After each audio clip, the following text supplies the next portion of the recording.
All right, moving on to the teams that have buys right now. We're going to talk about a couple of them. The first one is the Los Angeles Rams, and the Rams are a team right now going through a lot. Obviously, injury wise, they needed this buy in the worst Yeah. way. But one of the players, obviously, that's helped our teams over the years, Cooper Cup, expected to make at least have a chance at making a return this week. It was a big question mark as to like whether he was going to be back or not. Cooper Cup, if he comes back, I'm playing him. Like Yeah, that's for just sure. there's no other way to put that, even if he's hurt. And I think that this might be your last window to get him outside of top five value, because even if he does re-injure himself, when he plays on the field, he's elite. So Hmm. I think you have to have that risk built in. But at the same time, it's like we saw it on the field early in the year. He is going to be a top 5 to 10 guy at floor when he plays. I'm buying Cooper Cup if I can, and praying that the other person is just sick of having him on the roster, especially if they're a sub 500 team in fantasy. So you wouldn't use the opportunity to potentially sell high? Not at all. What if you could get CD Lamb? You're not getting CeeDee Lamb for Cooper Cup. You don't think so? No. People were crowning Cooper Cup wide receiver one, the wide receiver one after the first week of the season. But the person who has CeeDee Lamb isn't ready to give him up for Cooper Cup because he hasn't played yet. I think if you had a Jamar Chase, you have an AJ, you have like somebody that's a little bit better and healthy, you can get that for CeeDee Lamb. If it's Cooper Cup, you have to trade Cooper Cup and another piece Yeah, for CeeDee Lamb. I'm not doing that. I would. I would. I understand. I would use this opportunity. I wouldn't sell. It depends on who I'm buying, obviously. But if I could get like, if I could trade Cooper Cup in a piece, sure. First CD Lamb, I'm doing that. And there, I will say this: do I think that Cooper Cup will come out and be Cooper Cup of old? Potentially. But the problem is that we saw it already. Like this guy has been chronically banged up for the past few years. And there's no way he's going to be able to survive the 20 targets which he saw week one. Like he's just not going to be able to do it. He's at this point like 32 years old. He's an older player. It's a lot to put on his body.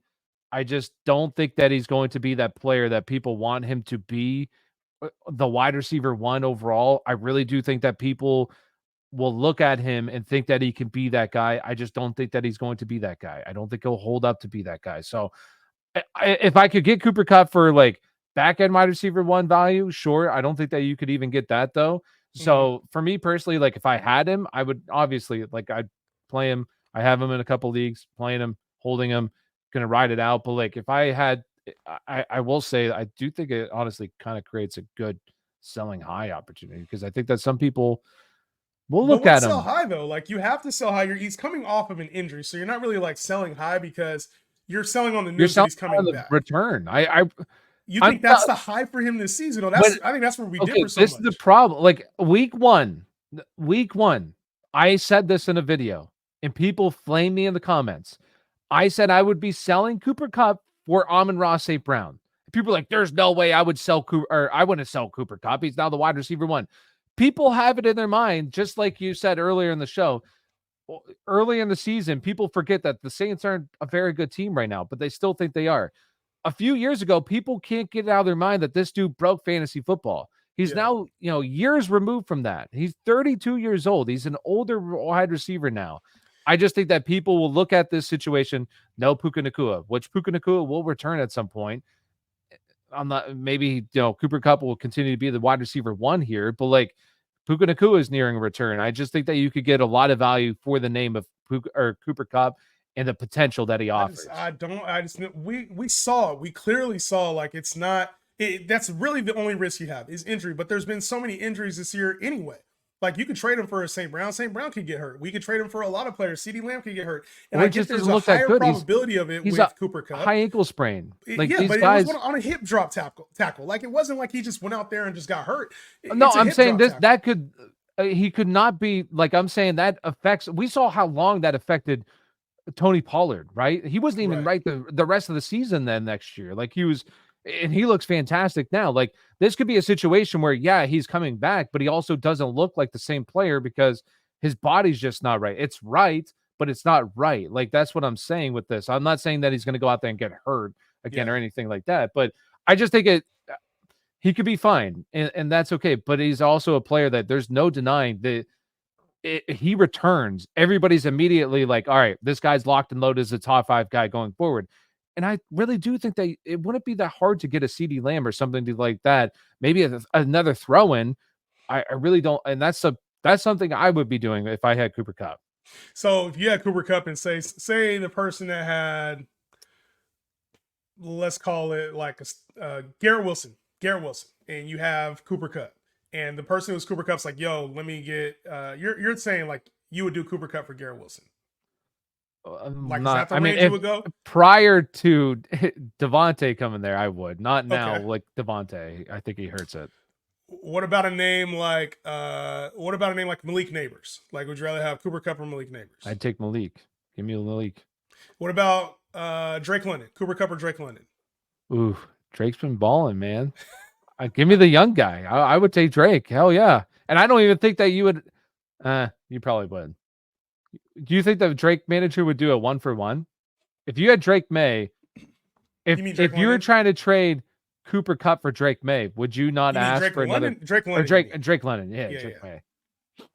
Would you ask that manager for just straight up Drake London if you had Cooper Kupp? I would ask for more. If I had Cooper Kupp, exactly. You would ask for more. And that's what I'm saying. Is that right now, Drake London is wide receiver 5 on the season. He's a young player. He's only probably going to get better as the season progresses. And this is what I'm saying. That I'm not saying Cooper Kupp can't be fantastic. He can. But also the hype is so out of control with this guy because of what he did a few years ago. Though it's production. Like, we just know who he is. You're just. I think right now you're thinking in essence it's like the injury risk is so high that you have to get out before it gets bad. It's not even that. Why weren't we ranking Garrett Wilson as the wide receiver 1 when he had 22 targets? Nobody was saying that. Because it wasn't consistent. It wasn't consistent though. Like his. But we know he's a younger player whose targets are way more consistent though. What? Garrett Wilson's he's leading the league in targets.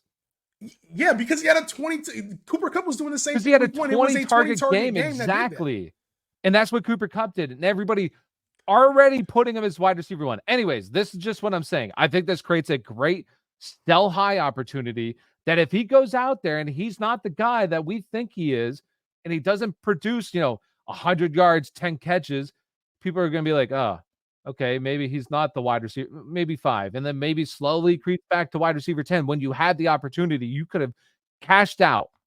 Like Alvin Kamara, you can cash out today. Yeah. And I think that you might be better set off, or it could burn you. But these are the kind of risks that I think trades offer where I'd be looking to make those kind of trades personally. It's like these are the kind of conversations we got to have too, because they're tough conversations. We have players like Cooper Kupp, when you have guys that you're waiting on. Puka Nacua is coming back now. Yeah. And a lot of people probably don't know what to do with Puka Nacua. It's like we had him graded. I say we as in the analyst community. And so we had him graded as a wide receiver 1 coming into the year. Mm-hmm. And now it's like, okay, we know he's coming back. We know he's going to be effective. Is he going to be the same player when he comes back? Is he coming back week 8, week 9, week 10? So if you've held out for Puka Nacua this long, or maybe you traded for him, like the consensus is that he's going to come back and still be elite, be a top 15 guy. It's just it's a crowded room right now when it comes to receivers and production and who's actually producing. I still think Puka Nacua is more of like a wide receiver 2 than he is a wide receiver 1 when both of these guys are healthy. I still got Cooper Kupp ahead of him, and I still think Puka is the kind of player we're going to have to wait to see a little bit more of what we saw last season with that, with that sensational rookie year. I think this is more of a Cooper Kupp-led offense still than it is a Puka Nacua. And I think we were starting to see that week 1, but it could have been because of the injury. Yeah, Puka Nacua is a guy that I would sell. Like, I just don't think it's a significant injury for like this season, where I just don't think he's going to be quite right all year long, even when he's back. So I'd be looking to sell. But it's also kind of funny that you say that too, that he's the wide receiver 2 in the offense, when last year, even when Cooper Kupp came back, he was the wide receiver 1. So it's when they're both healthy. When they're both healthy, even in the playoffs, he dominated. Oh my gosh. Puka Nacua. There was one game in the playoffs. I'm just saying, this is the narrative. This is the narrative that the Cooper Kupp enthusiasts are creating. And I'm not saying that he won't be this year. I'm just saying this is the narrative that push. Yep, I'm selling on that. Cooper